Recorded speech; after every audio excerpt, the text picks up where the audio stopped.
Conocer el origen del territorio donde estamos viviendo y los cauces de los ríos nos permite decidir mejor dónde vivir ante los efectos del cambio climático.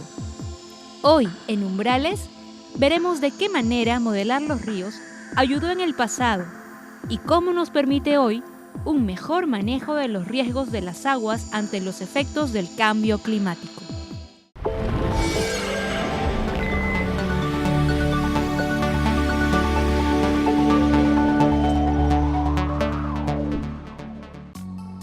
El suelo en el que construimos nos habla de la historia del territorio donde ha crecido Lima y los indicios claros de su origen están en la Costa Verde. ¿Está la ciudad asentada sobre los sedimentos arrastrados por huaicos de millones de años?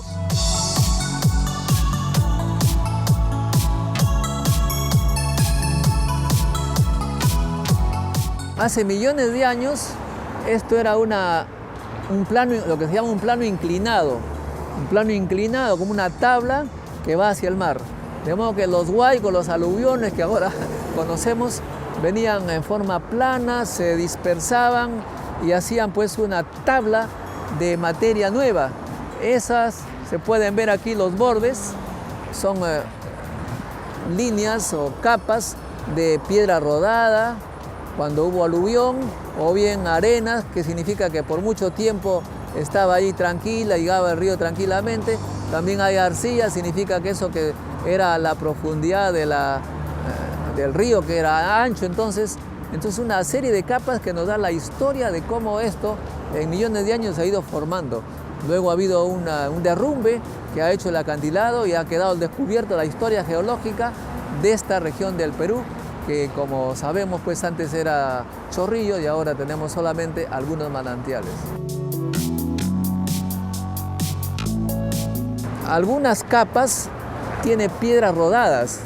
Sabemos que las piedras rodadas son piedras de ríos que han venido rodando de la cordillera y chocándose unas con otras se vuelven pues así los famosos chungos.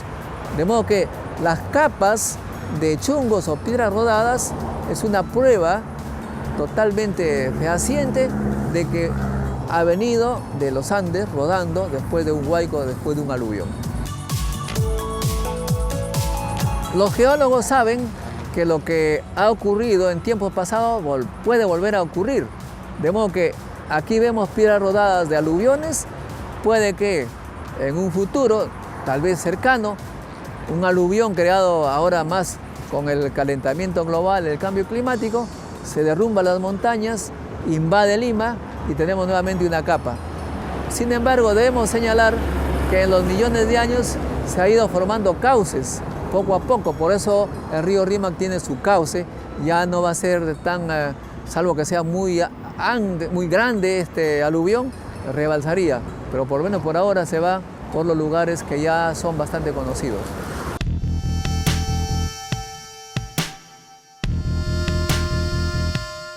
Nosotros nos encontramos en este mismo momento sobre los antiguos depósitos del río Rímac. El río Rímac divagaba y depositaba los cantos y bolones, así como se denominan estas piedras redondas que vemos en los ríos, en diferentes partes. Es tanto así que, por ejemplo, en la construcción, edificios recientes que han construido en el Paseo de la República, o si hacemos un hueco, el que nosotros le llamamos calicata, en el término de ingeniería, encontraríamos cantos y bolones. Si vamos a la Costa Verde, también podemos apreciar que en los acantilados tenemos piedras de esa forma, ¿no? Prácticamente en toda la parte, digamos, central de Lima, ¿no? El Rímac, Cercado, La Victoria, San Isidro, Surquillo, partes de Surco y la parte central. Lo que ocurre es que el clima cambia, entonces cambian los patrones de precipitación y por lo tanto cambian los caudales, ¿no? Cambian los patrones de distribución de caudales. Cuando se habla de cambio climático se debe entender que eso es siempre ha sido un proceso natural que, claro, en los últimos tiempos está exacerbado por la producción de gases de efecto invernadero, pero cambio climático siempre ha habido, ¿no? Hay un libro publicado recientemente por la Universidad de Piura en la que Gonzalo de Reparás indica pues, que había incluso lagunas glaciares a 2.500 metros sobre el nivel del mar. Entonces el clima cambia y es cierto, el Rímac divagaba por todo este sector, pero el clima ha cambiado y trae mucho menos agua que antes, ¿no? Sí, en varias quebradas de la costa peruana he encontrado depósitos de piedras muy grandes, que no la única manera que se explica es que habían caudales mucho mayores a los que se registran ahora. Pero el clima ha cambiado y bueno, los registros de los últimos años, en unos casos indican tendencias, digamos, a la baja, en otros casos no. Y es más, los modelos de cambio climático también siempre uno trabaja con escenarios porque no se sabe exactamente qué es lo que va a pasar, ¿no? Estamos en la Costa Verde, en la que hay varios manantiales desde Magdalena hasta Chorrillos. Agua dulce que puede uno beber sin problemas. Claro, es mejor hervirlas. ¿De dónde vienen estas aguas? Vienen de las lluvias que hay en la cordillera de los Andes a diversas altitudes. Dependiendo de la altitud a la que ingresó el agua en el subsuelo, van escapándose por capas a diversa altura. Acá en este lugar, en la Costa Verde, hace 40 años caía justamente estas aguas por las diferentes capas que nosotros conocíamos como chorrillos. Luego, con la explosión demográfica, Lima está repleta de pozos que han succionado el agua y han desaparecido las capas superficiales. Sin embargo, porque estos pozos tienen límite de profundidad, hoy ya no han podido eliminar las capas que llegan hasta el borde del mar, agua dulce. A eso le llamamos los manantiales, que en realidad son riachuelos subterráneos que van a desembocar al mar.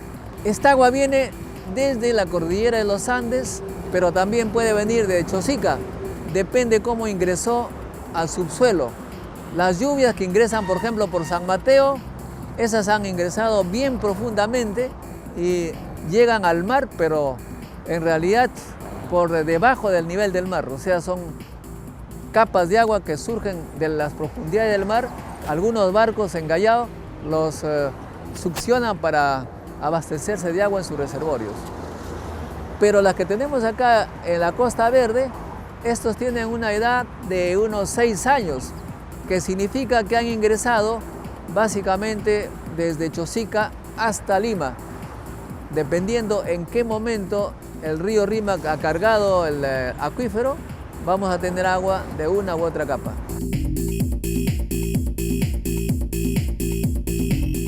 El primer manantial es llamado La Estrella porque está en la playa Estrella en Miraflores, que es un riachuelo que va y desemboca al mar por las piedras y ahí se ha interceptado para hacer, digamos, un pozo que puede obtenerse el agua.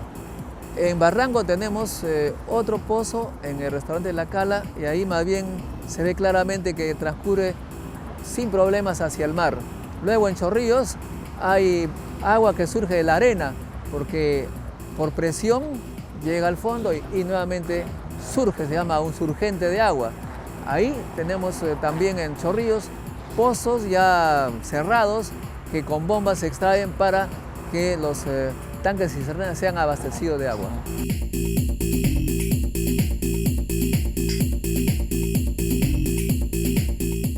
Hace unos 30, 40 años estaba aquí en la playa Estrella y vi una paloma que bajaba del parque de Salazar y comenzó a picotear al borde del mar, en la arena. Me llamó la atención, pensé que era una gaviota, pero me acerqué, era una paloma y estaba bebiendo unas burbujas de agua que salía de la arena. Había un jardinero que estaba regando un poco el jardín, vino y probó el agua y le pregunté por qué no usan esa agua para regar los jardines. Voy a consultar con los ingenieros, dijo, y años más tarde vi pues que efectivamente empezaban los primeros tanques cisternas a succionar el agua de estos lugares para regar al principio los jardines de la Costa Verde. Hoy en día hay pues los tanques cisterna que llevan agua para regar los jardines de Miraflores, San Isidro, Magdalena, Barranco. Esto significa pues que hay mucha agua que llega al mar y que no es aprovechada.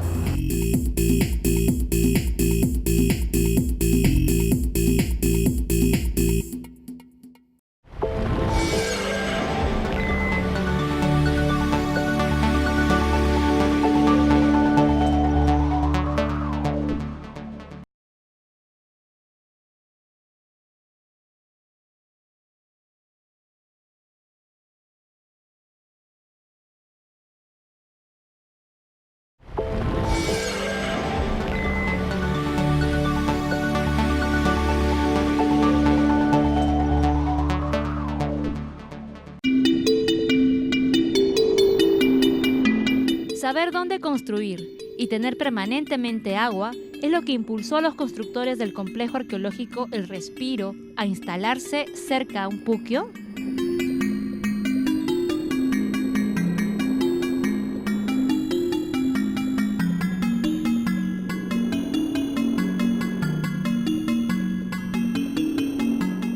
Estamos en la margen derecha del río Chillón, al lado del barrio San Diego y al pie del cerro o el complejo arqueológico El Respiro. En los tiempos pre-incas, la gente que vivía en El Respiro tomaba agua de aquí, de este puquio. Este puquio se alimenta de las lluvias que se ven, como ustedes podrán notar, las nubes oscuras acá en el fondo. Esa lluvia, después de 3-4 años, por vía subterránea, llegan finalmente a este puquio. Tenemos el río Chillón totalmente lleno, que desborda casi, mientras que este puquio está tranquilo, con un nivel bajo. En otras oportunidades, cuando el río está bajo, más bien aquí hay mucha agua, porque no hay relación instantánea con el río. Este puquio puede servir también para proveer de agua a los barrios que están más hacia el Océano Pacífico. Basta con colocar una manguera y llevarlo, porque es agua potable, totalmente limpia, debido a que por la difusión a través del subterráneo se ha filtrado y tenemos agua totalmente potable. Los chicos vienen aquí a divertirse, se bañan. Si notamos con más cuidado, en el centro del puquio, el agua borbotea, está surgiendo, está brotando hacia arriba.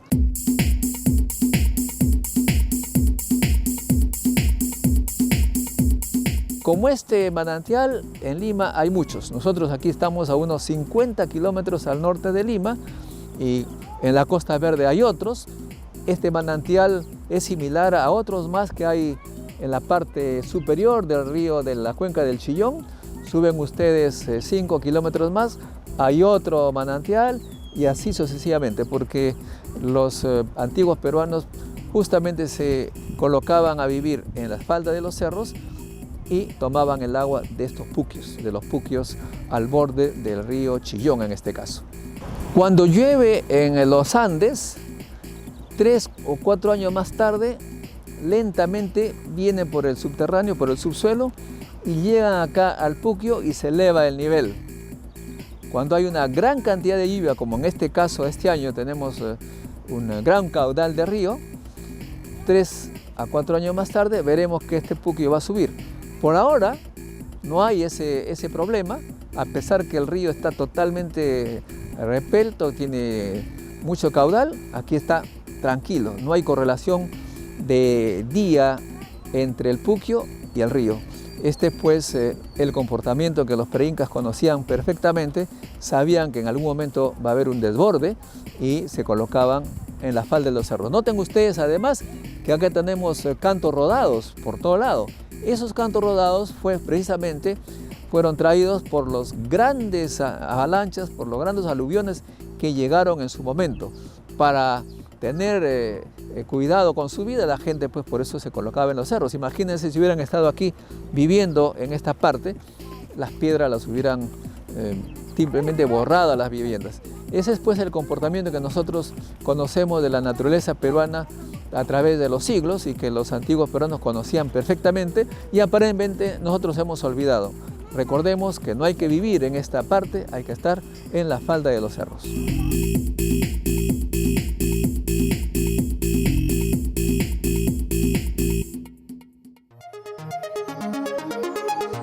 Manejar el agua era tan importante en los tiempos prehispánicos como ahora, y habilitar construcciones para cultivar es uno de los grandes legados de nuestros antepasados.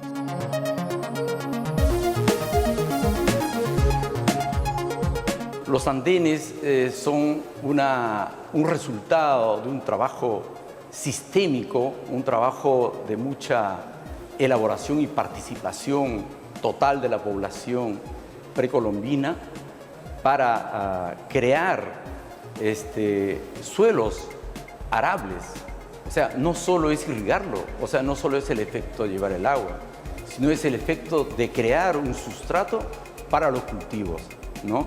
Y nos han legado, según los últimos registros, casi 1 millón de hectáreas, de las cuales un pequeño porcentaje está en utilización. Lo hemos perdido.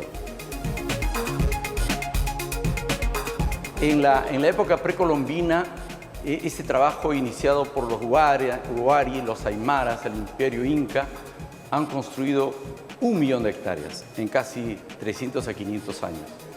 En la época republicana, con empréstitos de más de 10.000 millones de dólares, con grandes proyectos especiales, apenas hemos puesto en uso 150.000 hectáreas, ¿no? Y todavía no podemos completarlos porque no nos ponemos de acuerdo para poder hacer los trabases, ¿no?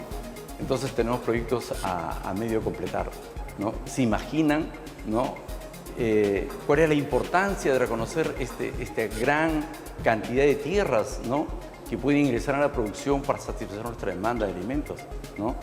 Y nos queda mucho por recuperarlos, ¿no? Los andenes han subsistido por cientos de años y este es el momento, este congreso es el que trata de revalorarlos.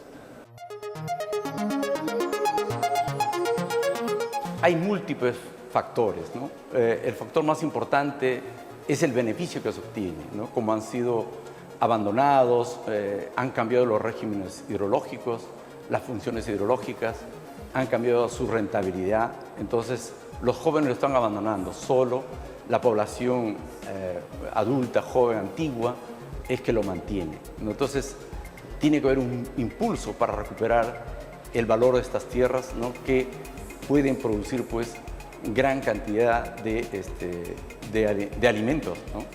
Y lo más importante, hay que recuperar esa diversidad que fue estudiada por los precolombinos, ¿no? Porque cada piso ecológico respondía a un tipo de producción, a un tipo de cultivo, ¿no?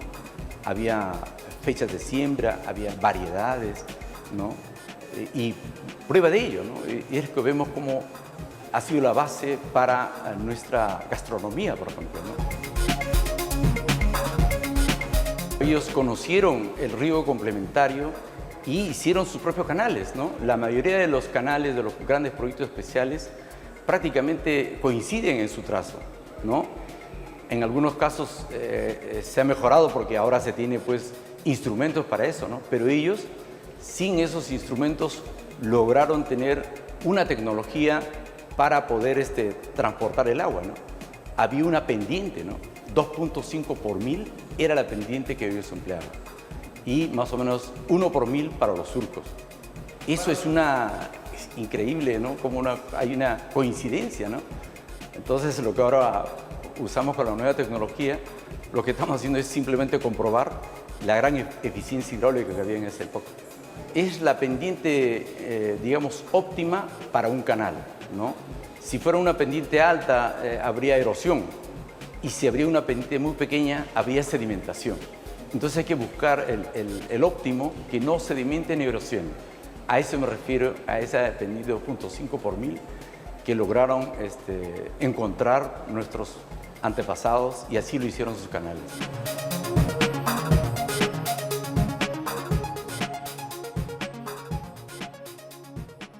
...16 kilómetros de canal prehispánico irrigan hoy las tierras de nuestros laboratorios agrícolas en Cusco.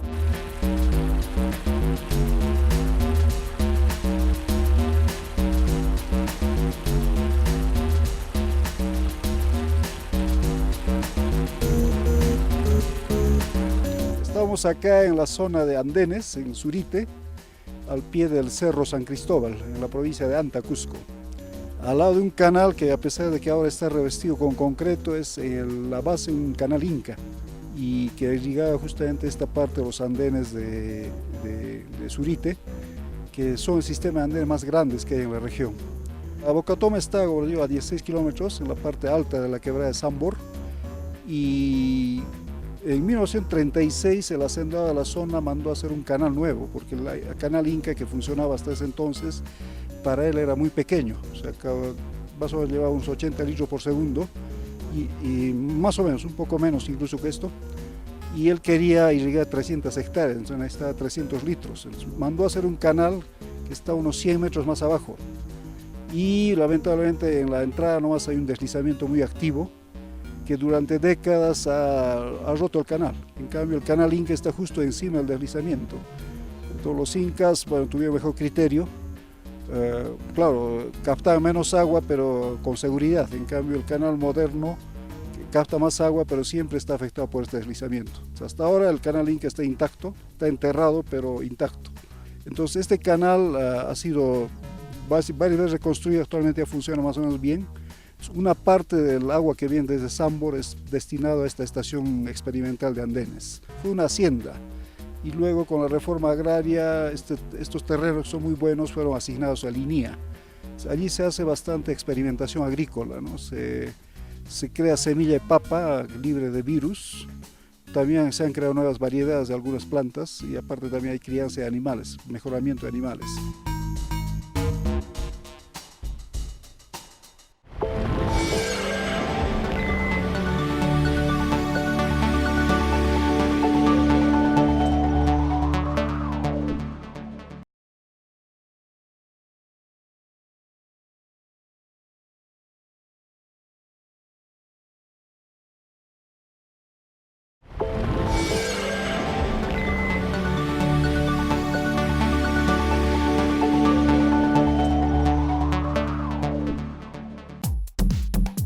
Modelar los canales que conducirán el agua por terrenos agrícolas o por las ciudades es lo que hicieron los antiguos peruanos.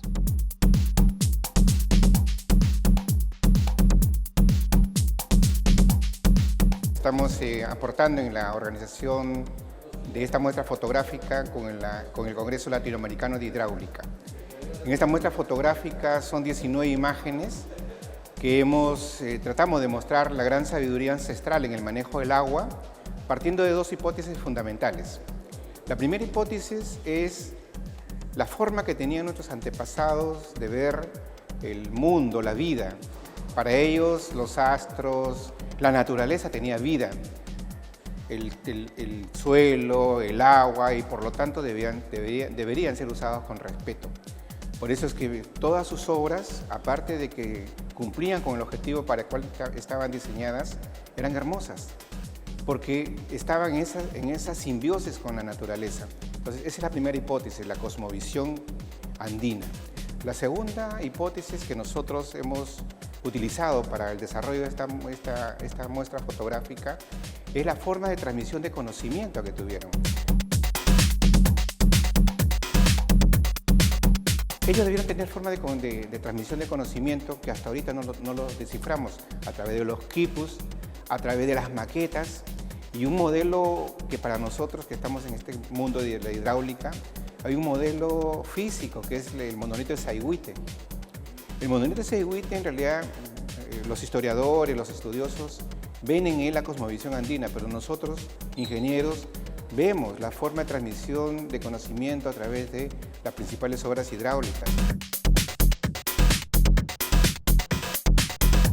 El monolito de Sayhuite es un monolito de piedra ubicado en Apurímac, que nos muestra, los historiadores nos dicen, nos muestra la cosmovisión que ellos tenían del mundo. Por ejemplo, los cerros tienen rostro. Eso significa que era un respeto hacia el Apu. En la naciente del río hay una pareja agarrado de un maíz, significa la fertilidad. Alrededor de todo el monolito, que son de 3 metros de diámetro aproximadamente, hay pumas, serpientes, sapos. Eso reflejaba ese respeto a la naturaleza. Pero además existen obras hidráulicas. Están andenes, están los guaruguarus, están las represas, los reservorios. O sea, para nosotros era también un centro de capacitación donde ahí iban la élite de ingeniería para poder ver las condiciones o la forma que deberían construirse en diferentes condiciones, tanto de costa y de sierra, ¿no? Hoy nuestro país tiene el Laboratorio Nacional de Hidráulica, donde se modelan los ríos y las obras hidráulicas necesarias para el país. Este es el área de modelos hidráulicos del Laboratorio Nacional de Hidráulica, que es un centro de investigación de la Universidad Nacional de Ingeniería. Acá lo que tenemos son modelos hidráulicos que son representaciones a escala de cursos de agua y de obras hidráulicas que se construyen y que estamos interesados en estudiar.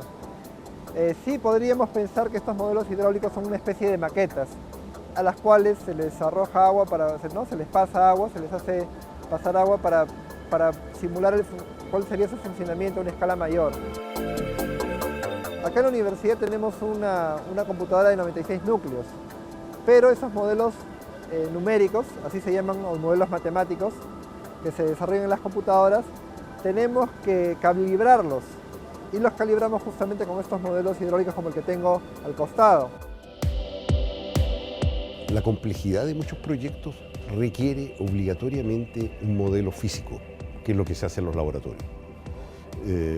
Probablemente porque la resolución numérica o la resolución a partir de ecuaciones no logra mostrar todos los fenómenos que realmente ocurren. Y usualmente en el último tiempo se están utilizando los dos modelos y la comparación de los dos modelos, modelación numérica y modelación física, para complementar los resultados. Y aquellos mediciones, muchas veces hechas en modelación física, permiten mejorar los diseños de las obras, lo cual asegura su sustentabilidad en el tiempo. Y hay experiencias en el mundo y en muchas partes donde se obvió, no se quiso hacer el modelo físico con desastres. Entonces, por lo tanto, es algo, esa economía no se puede hacer.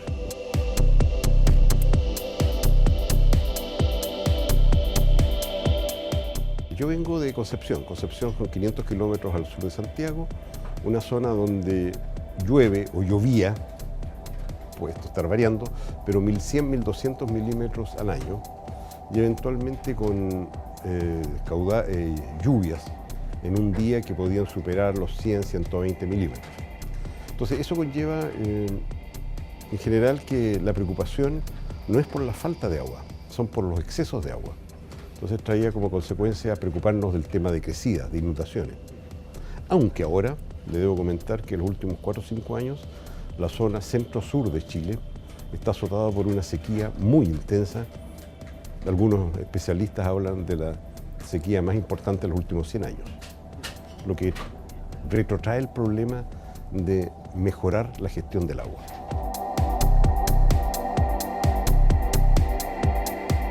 A mí no me gusta una frase que se dice: el agua se pierde en el mar. El agua no se pierde en el mar. El agua es parte, los ríos son parte importante de todo un ecosistema, y parte de los nutrientes que van al mar va vía ríos.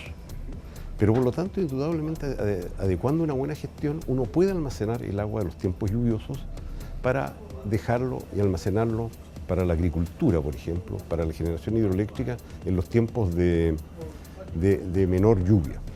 Indudablemente en eso nuestros países yo creo que tienen que mejorar bastante en la gestión.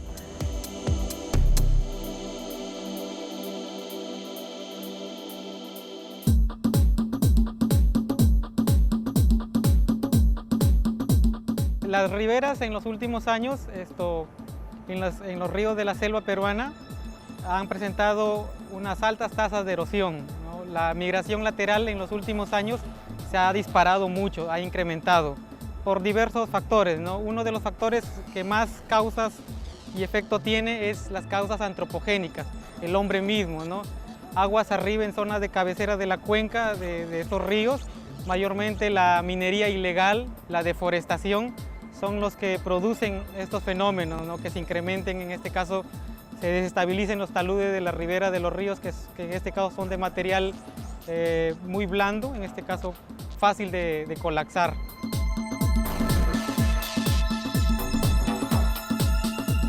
Lo que busca un modelo físico es asemejarse al prototipo o la realidad.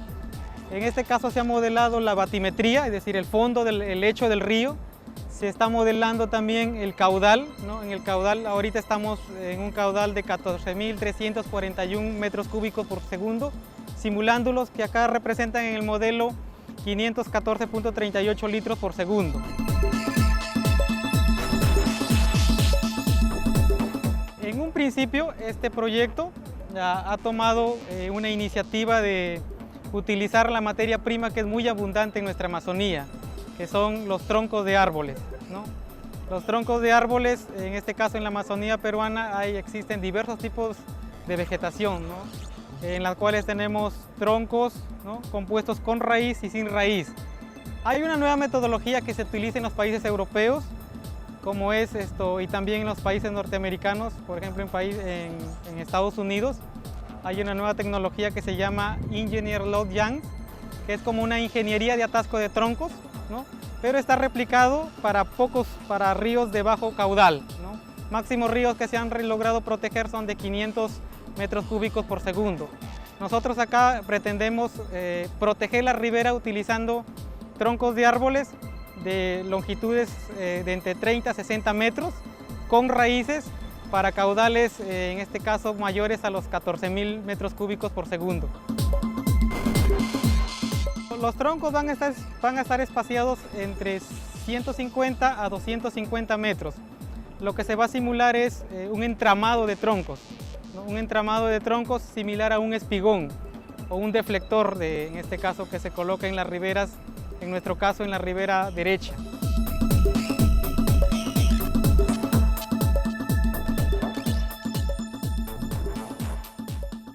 Ante la amenaza de los huaicos, existen soluciones tecnológicas para ser instaladas y enfrentar los futuros fenómenos naturales extremos.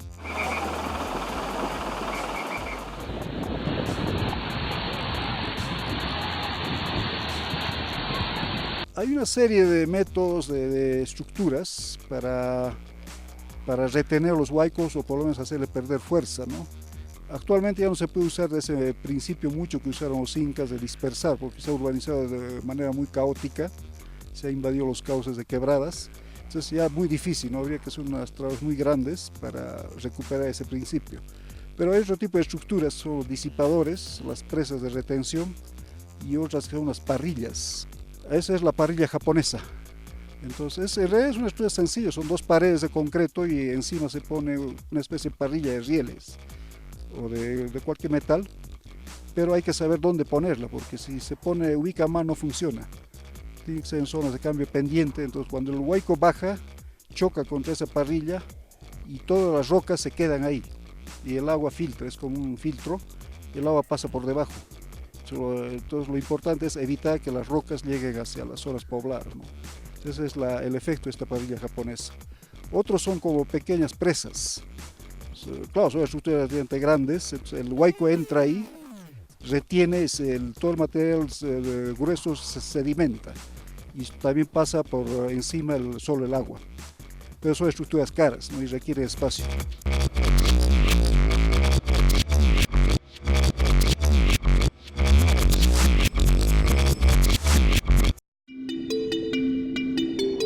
El fenómeno El Niño y el cambio climático tiene un efecto sobre nuestro territorio.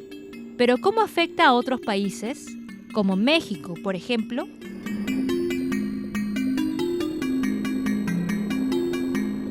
El niño y la niña tienen grandes repercusiones, ya sea en el sentido de generar inundaciones o sequías. Pero además de eso, México recibe anualmente del orden de 20-25 ciclones tropicales. Entonces, si sumamos ciclones tropicales con el Niño, tenemos grandes problemas, grandes catástrofes parecidas a las que tenemos aquí. Y nosotros tenemos 653 acuíferos. De esos 653 acuíferos, 105 ya están sobreexplotados. ¿Qué quiere decir sobreexplotados? Quiere decir que le estamos sacando más agua con los pozos que la que se les infiltra naturalmente con las lluvias, o en algunos casos con una recarga inducida.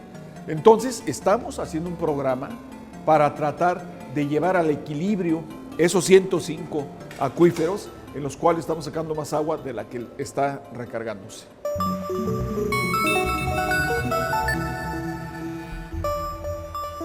La Ciudad de México está hundiendo y entonces obviamente no se hunde pareja, se hunde en forma diferencial. Ya tenemos problemas con los tubos, con muchos edificios que se están desbalanceando porque estamos sacando demasiada agua otra vez de los acuíferos. Entonces están haciendo planes, están haciendo previsiones para tener pozos que solamente se van a tocar, solamente en caso de un sismo.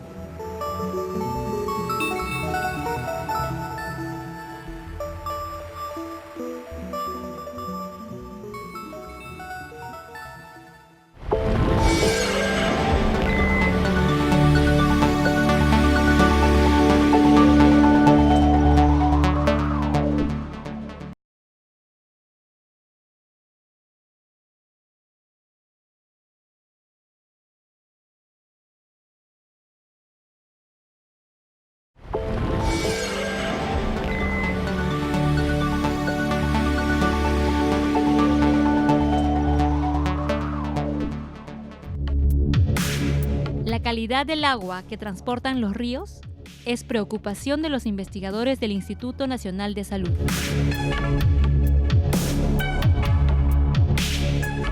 Bien, el problema que nosotros hemos identificado es en cuanto a la calidad de agua en el tema de salud, ¿no?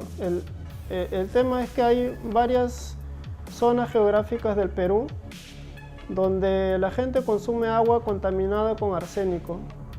El arsénico es un elemento altamente tóxico, causante de varias enfermedades crónicas, entre ellas la diabetes, hipertensión arterial, algunos tipos de cáncer de hígado, de pulmón, cáncer a la piel, entre otras, ¿no?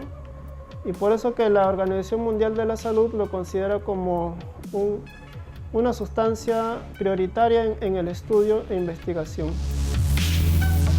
Hicimos un estudio hace algunos años en algunos ríos de la ciudad de Tacna. Se encontró arsénico en grandes concentraciones, ¿no?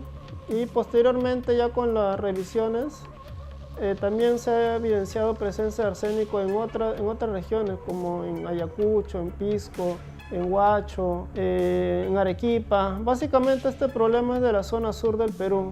Debido a la geología, es ya un problema, digamos, contaminación natural.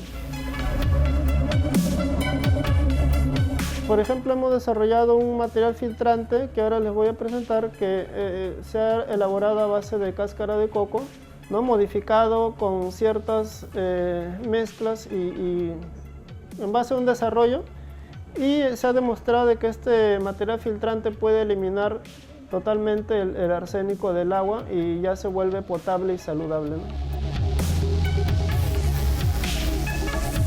El filtro es empleando la cáscara del coco, se fracciona en partes, en granos muy pequeños, similar al café molido, digamos. Y luego estos granos los sometemos a modificación, ¿no? Modificamos su superficie para que sea selectiva y afín al arsénico, de tal manera que cuando el agua pasa, en estos sitios que nosotros le llamamos sitios activos, atrapa el arsénico, de tal manera que el agua fluye, pasa por el filtro, pero ya sin arsénico, ¿no?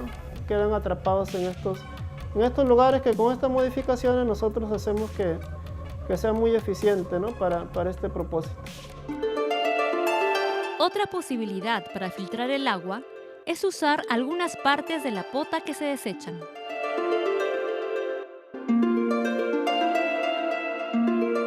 Mirando el punto de vista de que si utilizamos un desperdicio, que vendría a ser la pluma de pota, ¿no? Y si agregamos un material económico, en este caso el hierro, con un tratamiento básico, químico, podríamos de repente tener una solución posible al problema. La pluma de pota no es más que el cartílago, como si fuera el análogo de la espina del pescado, el que le da la forma, ¿no? Ese es, pluma de pota se bota por toneladas en los puertos del Perú, eso es bien conocido. El tema es de que hemos diseñado un método adecuado para extraer un polímero de gran uso llamado quitosano. Ese quitosano se utiliza en industria cosmética, alimentaria y en remediación. El hierro solo es como si fuera un polvo, un polvito, ¿no? Así como esto de acá, un polvo, simplemente un polvo. Pero ¿qué pasa? Con el oxígeno del aire, este polvo rápidamente se oxida y pierde esa propiedad de traer los metales en el agua. sea, de repente pasa una vez, me atrajo el arsénico y ahí quedó, ¿no? Ya no me atrae más. En cambio, si yo quisiera estabilizar y me dura más tiempo, 4, 5, 6 ciclos, o 6 pasadas de agua, llamémoslo así, tendría que yo, en este caso, estabilizarlo o ingresarlo dentro de una gelatina o un gel. En este caso, el gel sería el quitosano, el polímero quitosano. Y yo tuviera un material así como este, como si fuera el tartán del gras artificial, ¿no? Actualmente, y que en este caso posee propiedades magnéticas, ¿no? Lo que hemos hecho es una prueba piloto en la comunidad rural de Coruca, donde la gente consume agua del río Sama, ¿no? Entonces lo que hemos hecho es hemos ingresado ese material a filtros de agua en 18 viviendas por un espacio de 12 semanas. El resultado o conclusión de esa experiencia que ha sido eficiente, hemos removido un promedio del 93% del contenido de arsénico en el agua y hemos asegurado que la gente consume agua, en este caso de mejor calidad, ¿no? Yo invito en este caso a estas municipalidades que estamos prestos, ¿no es cierto?, a trabajar con ellos para, en este caso, validar el filtro y en este caso intervenir, ¿no?, con las personas que sean o con las autoridades que sean pertinentes, ¿no?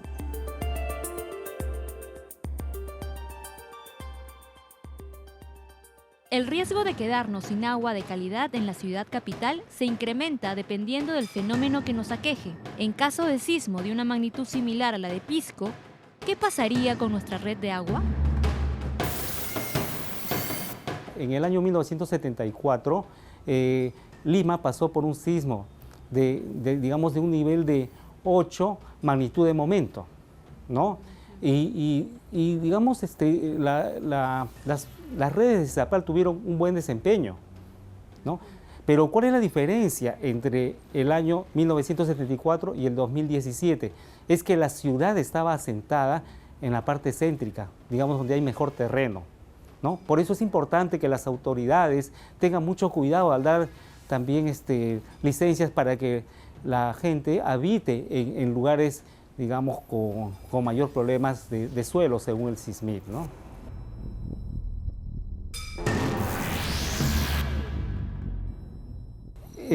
No sabemos exactamente, digamos, la magnitud de momento que va a tener el sismo que estamos esperando, ¿no? Ni la forma, ¿no?, que los entendidos en la materia, digamos, pueden dar esa mayor explicación. Pero nosotros lo que estábamos haciendo en la presentación era hacer una proyección de la afectación que se tendría en Lima si el sismo fuese de igual intensidad que el de Pisco y, digamos, con igual calidad de tuberías en su momento. Bueno, entonces lo que nosotros proyectamos es, digamos, por una regla de 3 simple, cuáles serían los daños en las redes de Izapal, ¿no? Haciendo el cálculo, entonces nos daba que era más o menos el equivalente a 2 años de trabajos que hacemos en mantenimiento correctivo y preventivo, ¿no? Lo cual nos indicaba que si quisiéramos reponer el servicio, digamos, en 15 días, tendríamos que hacer el trabajo de 2 años en 15 días, lo cual es difícil desde el punto de vista de logístico, o sea, la provisión de los suministros y también desde el punto de vista de los recursos humanos expertos en la materia, ¿no? Esta es una razón entonces para, digamos, mejorar o reducir la vulnerabilidad de nuestro sistema, ¿no? Y es la razón por la cual estamos aplicando, ¿no?, la ley del sistema de gestión de riesgos de desastres, emplear todos los pasos de la identificación del riesgo, ¿no?, la reducción del riesgo, la prevención del riesgo, la preparación, la respuesta, la rehabilitación y la reconstrucción, ¿no? Es muy importante desde nuestro punto de vista seguir los pasos que nos recomienda el sistema de gestión de riesgo de desastres.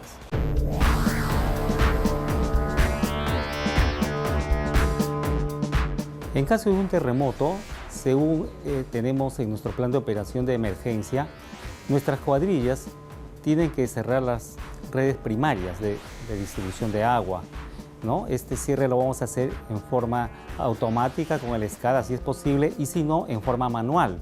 Esto para evitar aniegos y pérdida de agua en la red. Posteriormente vamos a hacer un estudio de los daños de los pozos y de los puntos de reservorios e hidrantes desde donde pensamos abastecer de emergencia a la población, ¿no? Este estudio de daños debe realizarse a partir de las primeras 48 horas y antes de las 72 horas ya vamos a estar abasteciendo a la población mediante estos puntos de abastecimiento, que actualmente son de 240, pero que estamos trabajando para aumentar en su número. Por parte de la población, ¿qué esperamos? Esperamos que tengan su mochila y tengan las reservas básicas de agua para las primeras 48 horas o hasta las 72 horas, para que luego puedan ir a abastecerse de los pozos de emergencia que vamos a accionar según nuestro plan.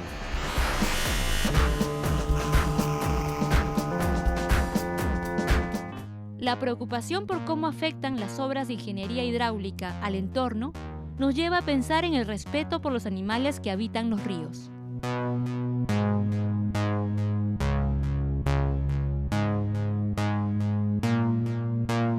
He trabajado toda mi vida en esto, he trabajado en muchos proyectos de centrales, sobre todo hidroeléctricas, y traigo una ponencia que se trata sobre el diseño, el predimensionamiento de una estructura, de una escalera de peces para subir, que permita que los peces bajen y suban desde el río a lo largo de un trayecto a un embalse, a una presa, que de otra manera pues crearía una interrupción indefinida sobre la migración, sobre las condiciones de migración de las especies, en este caso ícticas, ¿no?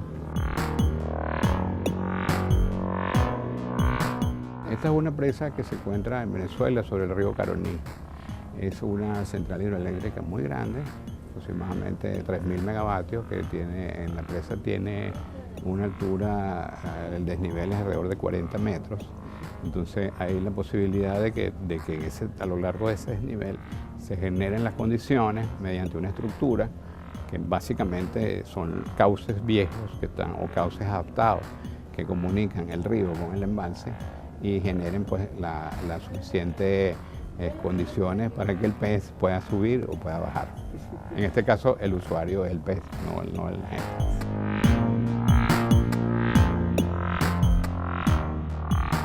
Una ingeniería hidráulica respetuosa con el entorno no estaría amenazando hoy la existencia de camarones en todo el país.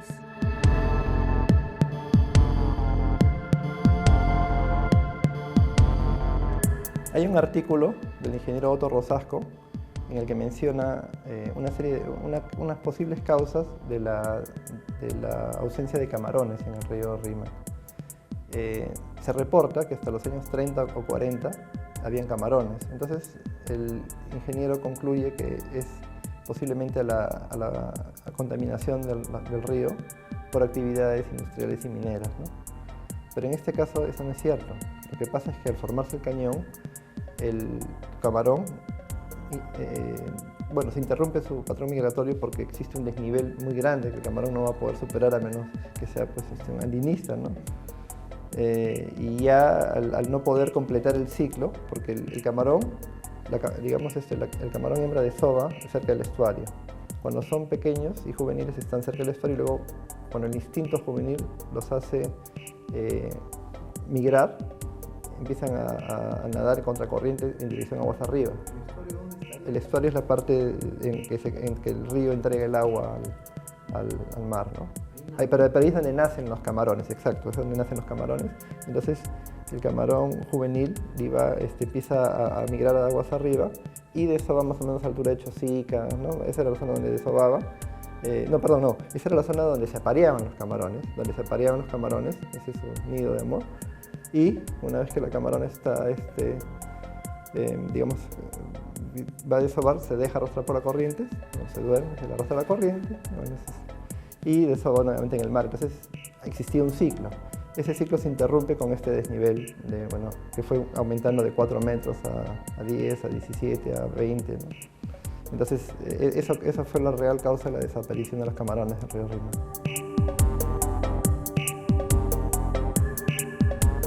hay un efecto que eso se ha estudiado en una tesis de un alumno mío que se llama José Valle. Él estuvo estudiando cuál sería el motivo por el cual está disminuyendo la población de camarones en el río Cañete.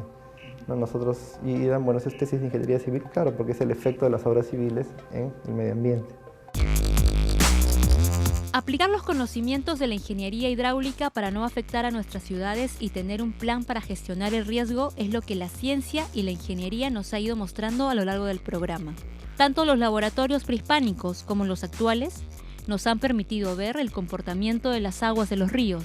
Los próximos fenómenos naturales no deberían tomarnos por sorpresa si trabajamos de la mano de la ciencia para gestionar los riesgos a los que nos enfrentamos.